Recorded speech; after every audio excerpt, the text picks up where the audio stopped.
대부분의 아이들이 놀 때보다 공부할 때 훨씬 집중을 못 하는데요. 공부에서도 집중하게 하기 위해서는 5단계 생각법을 좀 적용을 해서 스스로 자기의 행동과 생각을 조절할 수 있게 도와주면 좋습니다.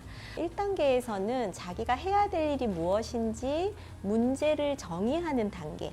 이때 부모님이 해야 될 거를 던져주고 이거 해 하고 지시하고 하기보다는 네가 해야 될 게 뭐니? 오늘 해야 되는 중요한 일들이 뭐가 있니? 하고 물어봐서 그 중요한 일들을 적고 기억할 수 있도록 도와주시는 거고요.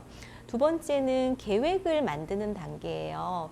오늘 해야 될 이 많은 것들을 어떤 순서로 할까, 어떤 방법으로 할까, 시간은 어느 정도 예상할 수 있을까 해서 전체 오늘 하루 해야 될 일과들에 대해서 계획을 세우고, 영어 공부를 해야 되는데 단어를 먼저 외울까 아니면 듣기를 먼저 할까, 본문을 한번 읽어보고 단어를 외울까, 이런 식의 세부적인 방법 같은 것도 같이 이 2단계 때 정할 수 있게 도와주시면 됩니다.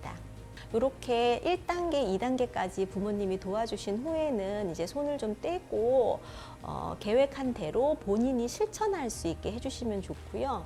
근데 대부분의 아이들이 잘 안 하기 때문에 이 2단계 때 부모님이 하셔야 되는 거는 언제 어떤 방식으로 부모님이 점검하실지에 대해서 알려주시는 거예요. 그래서 저녁 9시가 되면 오늘 해야 될 일이 다 끝났는지 엄마가 확인할 거야 라고 알려주시면서, 단어를 테스트를 했을 때 몇 개 이상 맞춰야 돼, 혹은 수학 문제집 채점을 했을 때 몇 점 이상이 돼야 돼, 뭐 독후감을 썼으면 독후감이 몇 줄 이상 요 정도 예쁜 글씨로 써야 돼 하는 기준을 미리 알려주시는 게 좋고요. 그리고 아이가 시행착오를 하더라도 본인이 그 주도할 수 있게끔 기다려 주시는 것이 좋고요. 세 번째 단계는 중간 점검이고요. 아이 스스로 할 수 있어야 돼요. 부모님이 했니 안 했니 확인하면서 점검을 대신 해주는 게 아니라 아이 스스로가 내가 이만큼 끝냈으니까 9시 점검 시간 전까지 이렇게 끝낼 수 있겠지, 중간중간 확인하면서 자기를 조절하는 거고요. 또 자기 자세, 다리를 떨고 있지는 않은지 혹은 딴 생각에 빠져 있지는 않은지 이런 걸 확인하는 것도 이 세 번째 생각법이라고 할 수 있습니다. 네 번째는 과제를 완수한 후에 마무리하는 단계에서 다시 한번 점검을 하는 거예요. 틀린 게 없는지, 실수한 게 없는지, 빠뜨린 게 없는지 이런 걸 확인하고요.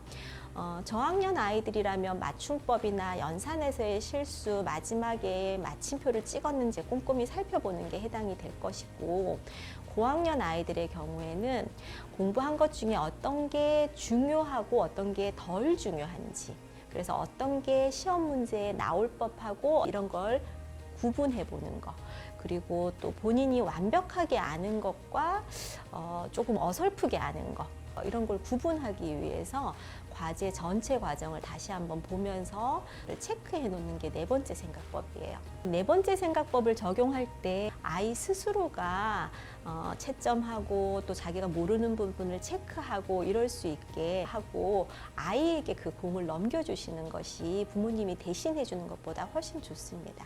마지막 다섯 번째는 칭찬이나 격려를 통해서 강화를 하는 거고요.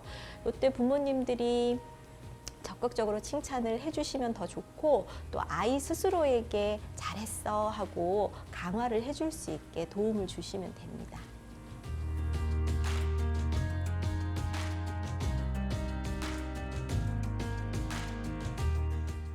산만한 아이들은 환경 관리를 잘 해주시는 게 좋은데요. 우선은 공부하는 공간이 조용하고 깨끗한 곳인지를 한번 확인해 보세요. 아이들은 청각적으로 굉장히 예민해서 방 밖에서 나는 소리까지, 심지어 집 밖에서 나는 소리까지 다 신경을 쓰죠. 그러니까 아이가 공부할 때 밖에서 전화 통화를 한다거나 TV를 본다거나 다른 소음을 내기보다는 이제 가족 전체가 다 같이 책을 읽는다거나 조용한 시간을 하루에 한 30분이라도 만들어주면서 그 환경에서 공부를 하게 해주시면 좋고요. 그리고 산만한 아이일수록 시각적인 단서에 많이 흥분을 해요. 그리고 눈에 뭔가가 띄면 그걸 또 다 만져봐야 되고 확인해야 되고 이러니까 책상 전면을 깨끗하게 해서 건드리고 싶은 게 없게 만들어 주시는 게 좋고요. 그리고 여기저기 돌아다니면서 공부를 하는 것보다는 한 자리에서 하는 것이 좋습니다.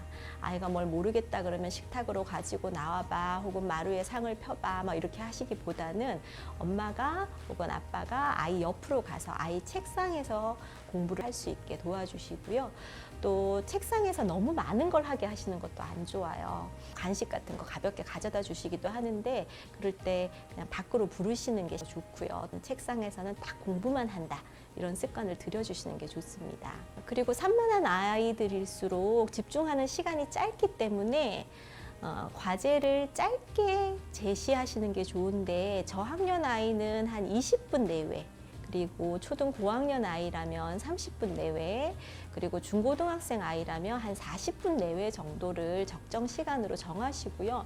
물론 이게 과제에 따라 또 아이의 그 현재 집중 상태에 따라서 차이는 있지만 1시간, 2시간 이렇게 앉아있게 하는 것보다는 여러 번 반복해서 긴 시간 앉아있을 수 있게 도와주시는 게 좋고요. 또 습관적으로 아이들이 공부하러 들어갔다가 나왔다가 이걸 반복하죠. 물이 마시고 싶어요, 화장실에 가고 싶어요, 배가 고파요 이러면서 왔다 갔다 하면 엄마들이 막 화가 나서 소리를 지르고 이러게 되기 쉬운데, 아예 공부하기 전에는 물을 마시고 화장실에 갔다가 방으로 들어가는 이런 것도 습관을 잘 잡아서 아이 방에, 방 입구에 아이 눈높이에 맞춰서 공부하기 전에 할 일, 1번 화장실 가기, 2번 물 마시기 이렇게 써놓고 아이가 눈으로 그걸 확인하고 자기 방에 들어가서 책상 앞에 앉는 습관을 들여주시면 그 부산함을 줄일 수가 있습니다. 그리고 책상 앞에는 작은 시계를 하나 놔주시는 게 좋아요. 아이가 시간을 보면서 자기가 해야 될 활동을 조절하는 그런 힘이 집중력에 매우 도움이 많이 되고요. 30분 동안 하면 돼. 그 3장을 20분 안에 해봐야지. 이렇게 시계를 보면서 목표를 정하고 시간에 맞추어서 행동을 조절하고 활동하도록 도와주시면 좋습니다.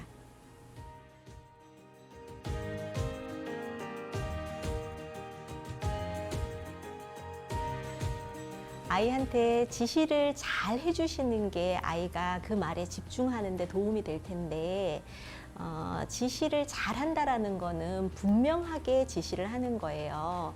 아이가 다른 활동을 하고 있는데 뒤통수에다 대고 이거 해 저거 해 이렇게 얘기하는 것보다는 우선 아이 앞으로 가서 눈을 마주치고, 그리고 가능하면 아이 이름을 부르면서 집중아 이렇게 이름을 부르고 신체 접촉을 하시는 것도 좋아요. 아이가 다른 활동을 하고 있다면 잠깐 몸을 멈추게 하기 위해서 어깨를 이렇게 잡거나 해서 일단 지시에 주목할 수 있는 그 조건을 먼저 만드시고요.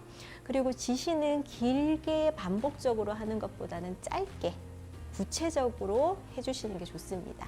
그리고 마지막에 엄마가 지금 얘기한 거를 다시 한번 정리해서 해봐 하고 아이한테 되물어봐서 아이가 엄마 말을 제대로 이해했는지를 확인하시게 되면 나중에 엄마 지시를 잘못 이해해서 엉뚱한 행동을 하는 경우를 줄일 수 있습니다.